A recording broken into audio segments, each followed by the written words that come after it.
باادب بانصیب مؤلف فقیر ذوالفقار احمد نقشبندی مجددی محتمم دارالعلوم چھنگ بارگاہ رسالت کا ادب مثال نمبر 5 قریش مکہ کے سردار ابو سفیان کی بیٹی قریش مکہ کے سردار ابو سفیان کی بیٹی ام حبیبہ رضی اللہ تعالیٰ عنہ مسلمان ہوئی تو نبی اکرم صلی اللہ علیہ وسلم نے انہیں اپنی زوجیت میں قبول فرما لیا۔ ابو سفیان اس وقت تک مسلمان نہیں ہوئے تھے۔ جب معاہدہ حدیبیہ ختم ہونے کا وقت آیا تو قریش مکہ نے اس کی مدت میں توسیع کروانی چاہی۔ اس اہم کام کے لیے ان کی نظر انتخاب ابو سفیان پر پڑی۔ چنانچہ ابو سفیان قریش کے سفیر بن کر مدینہ طیبہ حاضر ہوئے اور اپنی بیٹی ام حبیبہ رضی اللہ عنہا کے گھر وارد ہوئے۔ ایک چارپائی پر نبی اکرم صلی اللہ علیہ وسلم کا مبارک بستر بچھا ہوا تھا۔ ابو سفیان نے جو ہی اس پر بیٹھنے کا ارادہ کیا تو ام حبیبہ نے جلدی سے بستر سمیٹ دیا اور خالی چارپائی کی طرف اشارہ کیا کہ ابا جان تشریف رکھیں۔ ابو سفیان اس صورتحال کو صحیح طرح سمجھ نہ سکے، لہٰذا بیٹی سے پوچھا، کیا یہ بستر میرے قابل نہ تھا یا میں اس بستر کے قابل نہ تھا؟ ام حبیبہ نے رضی اللہ تعالیٰ عنہ نے عرض کیا، ابا جان، یہ رسول اللہ علیہ وسلم کا بچھونا ہے۔ ابو سفیان نے کہا، پھر کیا ہوا، وہ تیرے شوہر ہیں تو میں تیرا باپ ہوں۔ ام المومنین رضی اللہ عنہ نے کہا، یہ تو ٹھیک ہے مگر آپ مشرک ہیں، نبی علیہ السلام کا بستر پاک ہے، مجھے گوارا نہیں کہ آپ کا نجس بدن میرے آقا کے بستر پر لگے۔ اس واقعے سے عشق نبی صلی اللہ علیہ وسلم اور آداب نبوی کا بخوبی اندازہ لگایا جا سکتا ہے۔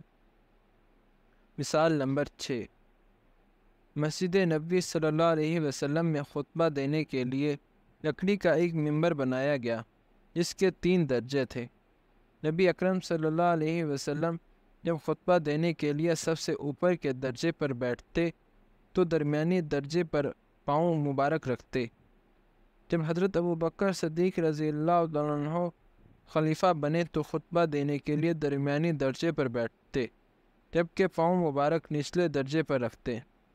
جب عمر فاروق رضی اللہ تعالیٰ عنہ خلیفہ بنے تو خطبہ دینے کے لیے سب سے نچلی درجے پر بیٹھتے جبکہ پاؤں زمین پر رکھتے۔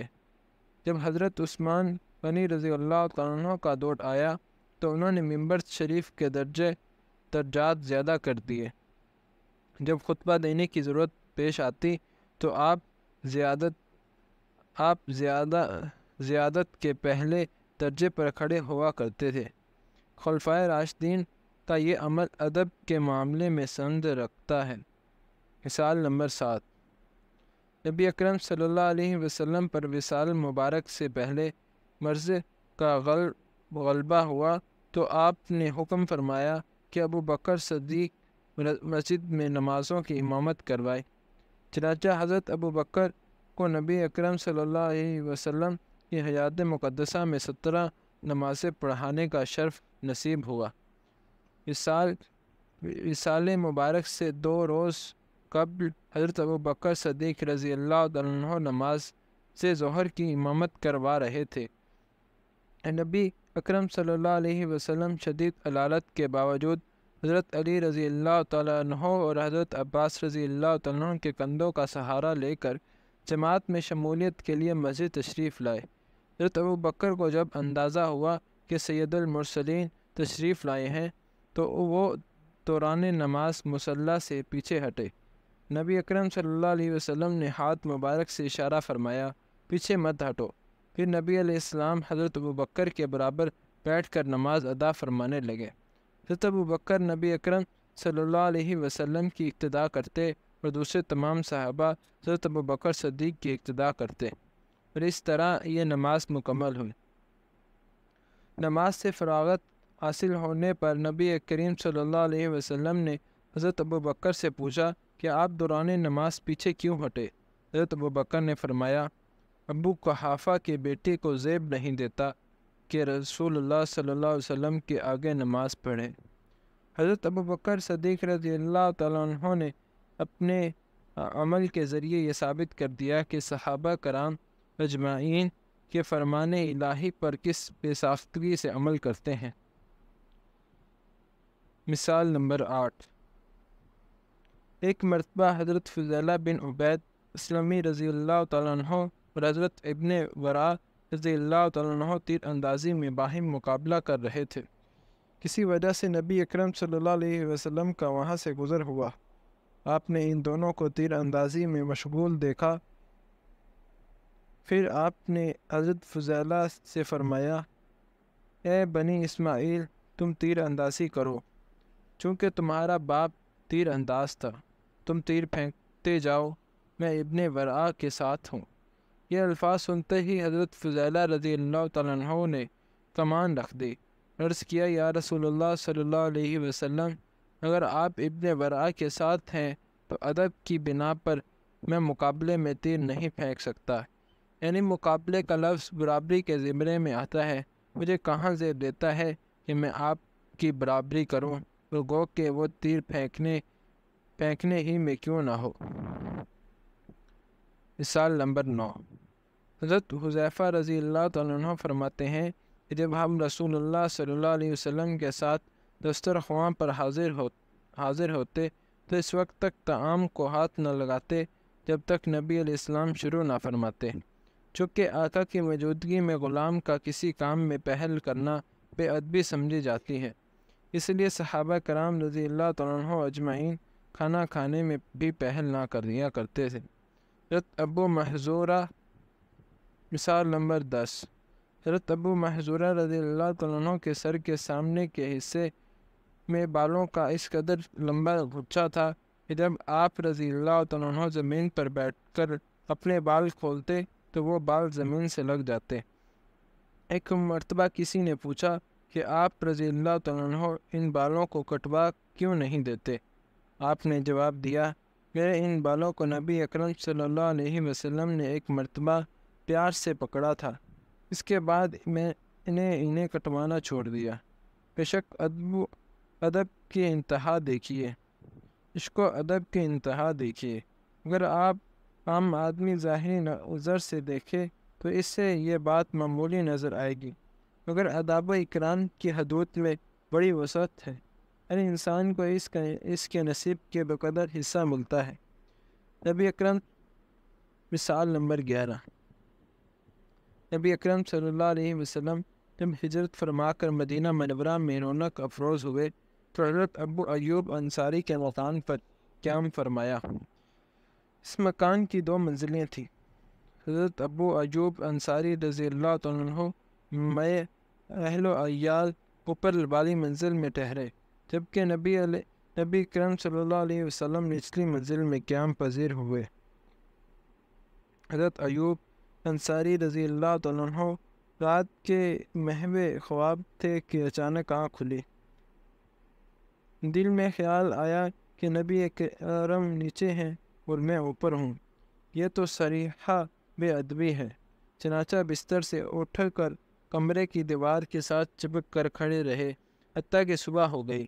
جب نبی اکرم صلی اللہ علیہ وسلم کی خدمت میں حاضری ہوئی تو بصد اصرار آپ صلی اللہ علیہ وسلم کو اوپر والی منزل میں ٹھہرایا تو خود میں اہل و عیال نیچے آ گئے۔ مثال نمبر 12۔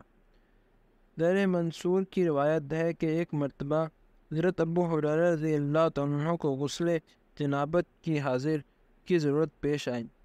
اسی حال میں نبی اکرم صلی اللہ علیہ وسلم وہاں تشریف لائے۔ حضرت ابو ہریرہ رضی اللہ تعالیٰ عنہ جلدی سے کہیں چھپ گئے، پھر غسل کرنے کے بعد نبی اکرم صلی اللہ علیہ وسلم کی خدمت میں حاضر ہوئے۔ نبی اکرم نے پوچھا، تو تم کہاں چلے گئے؟ عرض کیا، یا رسول اللہ صلی اللہ علیہ وسلم، مجھے حدث لاحق تھا۔ اس ناپاکی کی حالت میں آپ صلی اللہ علیہ وسلم سے ملنا مجھے خلاف ادب محسوس ہوا۔ اب میں پاک صاف ہو کر آپ کی خدمت میں حاضر ہوا ہوں۔ ترمذی شریف میں روایت ہے کہ ایک مرتبہ حضرت حذیفہ بن یمان سے نبی اکرم صلی اللہ علیہ وسلم نے مصافحہ فرمانا چاہا۔ انہوں نے غسل کی حاجت لاحق ہونے کا عذر پیش کیا۔ ان روایت سے معلوم ہوا کہ صحابہ کرام ناپاکی کی حالت میں نبی اکرم کے جسم اطہر سے اپنا ہاتھ ملانا خلاف ادب سمجھتے تھے۔ مثال نمبر 13، صحابہ کرام رضی اللہ تعالیٰ عنہ کو جب بھی محفل نبوی میں بیٹھنے کی سعادت ملتی تو وہ اپنی نگاہوں کو ادب کی بنا پر نیچا رکھتے۔ حضرت انس بن مالک سے روایت ہے کہ رسول اکرم صلی اللہ علیہ وسلم اپنے اصحاب مہاجرین و انصار میں تشریف فرما ہوتے تو ان میں سوائے ابوبکر رضی اللہ تعالیٰ عنہ اور عمر کے کوئی بھی نبی اکرم صلی اللہ علیہ وسلم کی طرف نظر نہ اٹھاتا۔ ابوبکر و عمر کے ساتھ نبی اکرم کا تعلق بہت خاص تھا۔ نبی علیہ السلام ان کی طرف دیکھ کر تبسم فرماتے، نبی اکرم کے چہرے انور کو دیکھ کر تبسم فرماتے، گویا عشق و محبت کے قلبی جذبات مسکراہٹوں کی شکل میں نمودار ہوتے۔ مثال نمبر 14، ترمذی شریف کی ایک روایت میں حضرت علی رضی اللہ تعالیٰ عنہ محفل نبی صلی اللہ علیہ وسلم کا نقشہ یوں کہتے ہیں، جس وقت نبی اکرم کلام شروع فرماتے تو آپ کے صحاب اس طرح سر جھکا لیتے کہ گویا ان کے سروں پر پرندے بیٹھے ہوں۔ جب آپ خاموش ہو جاتے تب حاضرین میں سے کوئی ایک کلام کرتا اور دوران گفتگو آپ سے بحث مباحثہ نہ کرتے۔ دنیا کے بڑے بڑے امراء کی مجالس میں ان آداب کا مشاہدہ نہیں ہو سکتا، کیونکہ ان آداب کا تعلق قلبی محبت و عقیدت سے ہے۔ پہلے دنیا کی یہ نعمت کہاں نصیب۔ مثال نمبر 15،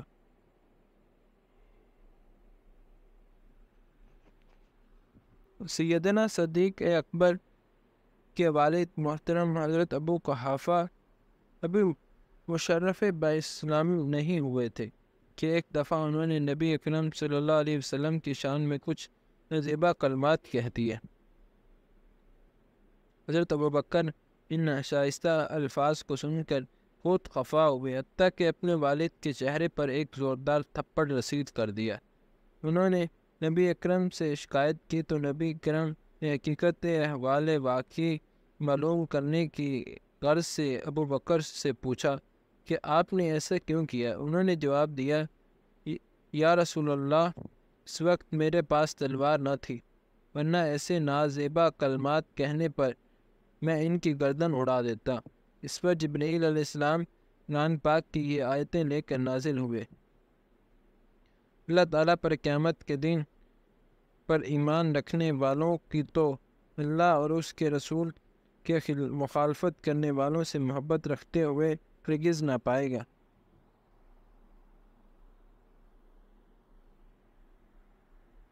گو وہ ان کے باپ، بیٹے، بھائی یا کنبے قبیلے کے عزیز ہی کیوں نہ ہو، انہوں نے لوگوں کے دلوں میں اللہ تعالیٰ نے ایمان کو لکھ دیا ہے، پر ان کی تائید اپنی روح سے کی ہے۔ انہیں ایسی جنتوں میں داخل کرے گا جن کے نیچے نہریں بہہ رہی ہوں گی، جہاں وہ ہمیشہ رہیں گے۔ اللہ تعالیٰ ان سے راضی اور وہ اللہ سے راضی، وہ خدائی لشکر ہیں۔ آگاہ رہو، بے شک اللہ کے لشکر والے لوگ ہی کامیاب ہیں۔ مثال نمبر 16، ایک مرتبہ حضرت ابوبکر صدیق رضی اللہ تعالیٰ عنہ کا شانہ نبوت میں داخل ہوئے تو اپنی ساجزادی سیدہ عائشہ صدیقہ کو نبی اکرم صلی اللہ علیہ وسلم سے بلند آواز سے گفتگو کرتے ہوئے دیکھا۔ حضرت صدیق اکبر کو بارگاہ نبوت میں اپنی بیٹی کی یہ بے ادبی دیکھ کر سخت غصہ آیا، چنانچہ آپ نے ایک تماچا اس زور سے رسید کیا وہ نبی علیہ السلام کی اوٹ میں جا چھپی۔ مثال نمبر 17، ایک مرتبہ منافقین نے سیدہ عائشہ صدیقہ پر بہتان باندھا۔